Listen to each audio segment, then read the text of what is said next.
you.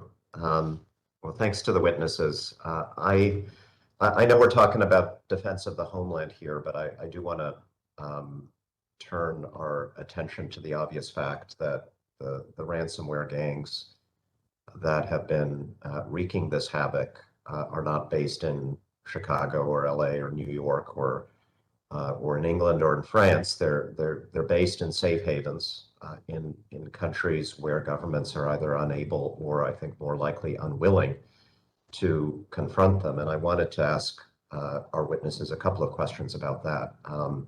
First of all, of course, we know that a number of these operators have been working out of Russia and countries that are under the influence of the Russian government. And I wanted to ask any of the witnesses whether you have seen any changes in the operations of these groups or the efforts of governments in Russia and in that neighborhood to crack down on them since President Biden issued some fairly direct warnings to President Putin at their summit in the early summer.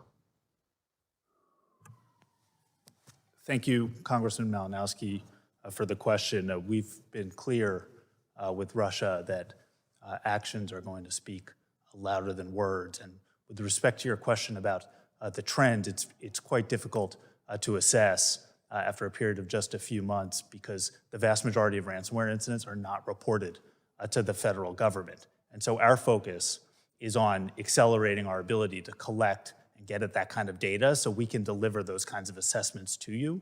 We're doing that two ways. One, through enhanced information sharing programs with the private sector. We're doing that with private cybersecurity companies, the insurance industry, and others that have a role in the ransomware ecosystem.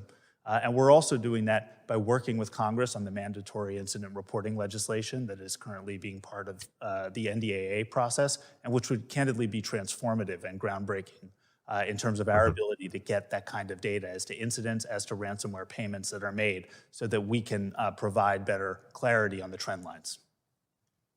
That makes sense, and I strongly support that that provision. But just to be clear, are you saying that absent mandatory reporting, we really have no way of knowing whether the warnings that we have issued, the efforts, public and private, that have been made to persuade those governments to crack down are working? I mean, surely we must have some visibility into that.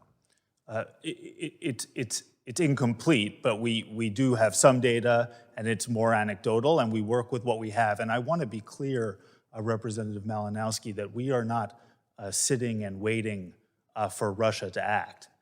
We've communicated that we expect them to act, but if they will not, we will take action against those perpetrating ransomware from their territory. And I think that's exactly what we've seen in recent months, as we have announced as an administration recent groundbreaking and innovative enforcement actions to seize cryptocurrency proceeds, seize cryptocurrency wallets, sanction cryptocurrency exchanges used by ransomware actors for the first time, and indict and sanction individuals.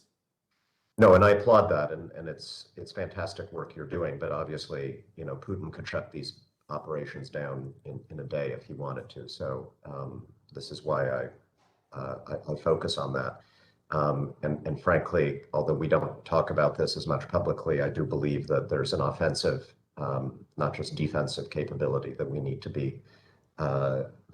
be employing here.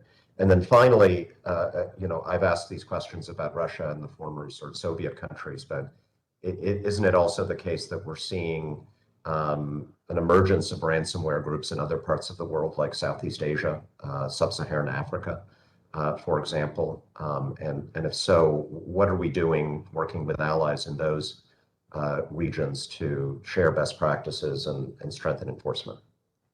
That's very much correct, Congressman.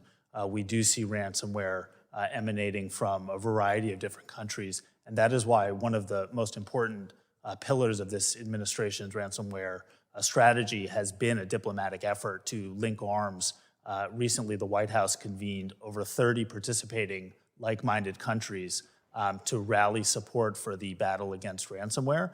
That includes law enforcement investigation cooperation. It means reaching the arm of the law to those places, building capacity for countries that might not have the capacity or the awareness so that we can bring more of these people to justice. That is exactly what we are doing with the Secret Service and other partners. The gentleman's time has expired.